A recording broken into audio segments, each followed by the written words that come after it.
தமிழ்நாட்டில் பருவகால நோய்கள் பரவத் தொடங்கியுள்ள நிலையில் மதுரையில் மட்டுமே காய்ச்சலால் பாதிக்கப்பட்டு மொத்தம் 98 பேர் சிகிச்சை பெற்று வருகின்றனர். மதுரை மாவட்டத்தில் தொடர்ந்து மழையின் தாக்கமும் வெயிலின் தாக்கமும் அதிகரித்துள்ளதால் பொதுமக்களுக்கு காய்ச்சல் பரவத் தொடங்கியுள்ளது. பருவநிலை மாற்றத்தால் இதுவரை 98 பேருக்கு காய்ச்சல் பாதிப்பு கண்டறியப்பட்டுள்ளது.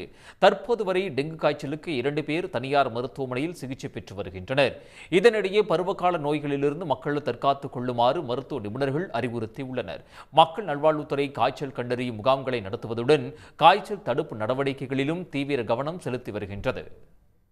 இந்த பருவகால மாற்றத்தில் ஏற்படும் இந்த காய்ச்சல் முதலிய நோய்களுக்காக தயாராக நிலையில் உள்ளது.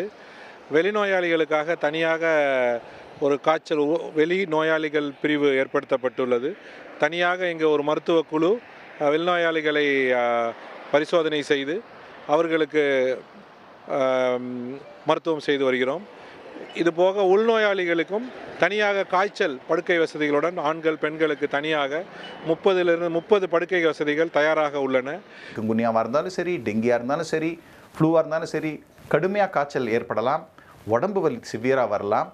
அண்ட் ஃப்ளூவாக இருந்தால் ரெஸ்பிரேட்டரி சிம்டம்ஸ், அதாவது கோல்டு காஃப், அது நிறைய ஏற்படலாம்.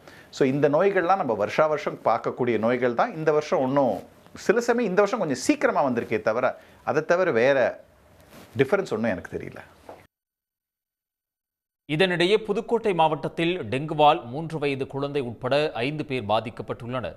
மாவட்டத்தில் காய்ச்சலால் பாதிக்கப்பட்டு 77 பேர் உள்நோயாளிகளாக சிகிச்சை பெற்று வரக்கூடிய நிலையில் நேற்று வரை 3 வயது குழந்தை உட்பட 5 பேர் பாதிக்கப்பட்டு 4 பேர் உள்நோயாளிகளாக சிகிச்சை பெற்று வருகின்றனர். உடனுக்குடன் செய்திகளை தெரிந்து கொள்ள சன் நியூஸ் பெல் ஐகானை கிளிக் பண்ணுங்க.